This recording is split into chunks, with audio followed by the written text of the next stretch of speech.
فالطلبة بيجيلهم ضغط نفسي بسبب اهاليهم لدرجة ان في حالات انتحار وسط المراهقين بسبب الفشل الدراسي. اهلا بكم يا بنات في فيديو جديد على قناتي.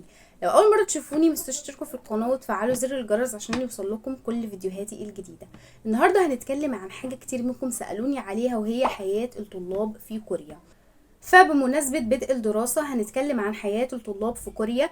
طبعا زي ما بنشوف المدارس الكورية في الدراما وبنتعجب من كمية الضغط اللي بيواجهوه، فهنعرف النهاردة هل فعلا التعليم في كوريا بالصعوبة دي، وهل فعلا حياتهم المدرسية زي ما بنشوفها في الدراما. فاتحمسوا معايا للفيديو ويلا نستكشف مع بعض. طيب خلينا نبدأ بأول حاجة، وهي نظام التعليم في كوريا. نظام التعليم في كوريا بيتقسم لثلاث مراحل: المرحلة الابتدائية والمرحلة الإعدادية والمرحلة الثانوية، وطبعا المرحلة الجامعية. اللي لازم نعرفه ان التعليم عندهم صارم جدا من سن صغير. يعني مثلا الأطفال اللي في الابتدائية بيبقى عندهم واجبات كتيرة جدا، وده علشان يبدأوا يأسسوهم من بدري على ان التعليم ده حاجة أساسية ومهمة جدا. تاني مرحلة معانا هي المرحلة الثانوية، والأمور هنا بتكون أصعب بكتير. الطلبة الكوريين بيدرسوا من الصبح بدري لحد ساعات متأخرة من الليل، أحيانا بيقعدوا في المدرسة لحد الساعة 10 بالليل. والأمور مش بتقف هنا، لا ده كمان بيروحوا مراكز تعليمية خاصة اللي هي اسمها هاجون عشان يستعدوا للامتحان الامتحانات اللي بتحدد مستقبلهم. وخاصة الامتحان اللي هو اسمه سونيونج، وده يعتبر أهم امتحان في حياتهم كلها. الطلبة الكوريين بيدرسوا ليل ونهار وبيجتهدوا علشان يجيبوا أعلى الدرجات في الامتحان ده، عشان الامتحان ده هو امتحان دخول الجامعة. مش زي عندنا خالص، لا ده كمان بيوقفوا السكك المواصلات علشان الطلاب يقدروا يحلوا في الامتحان اللي بيحدد مستقبلهم ده. واحدة من أكبر المشاكل اللي بتواجه الطلبة الكوريين هي الضغط النفسي، ضغط المجتمع ليهم وضغط أهاليهم للدراسة، عشان عندهم النجاح في الدراسة مرتبط بالنجاح في الحياة عموما.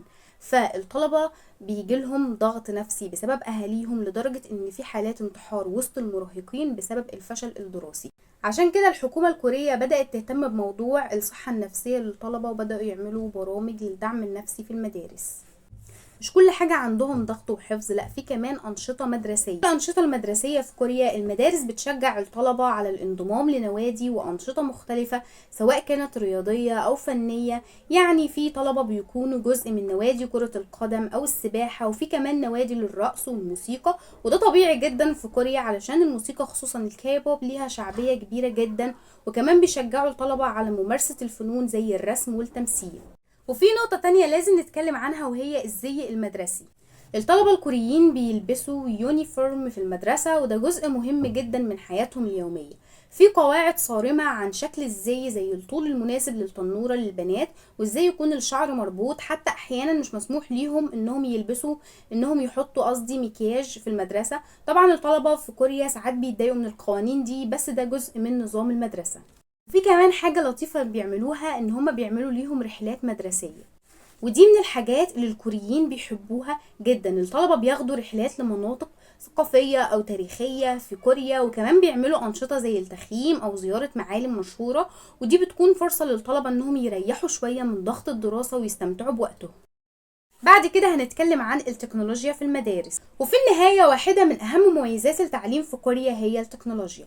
الفصول هناك مجهزة بأحدث الأجهزة، والطلبة بيعتمدوا كتير على التكنولوجيا في الدراسة.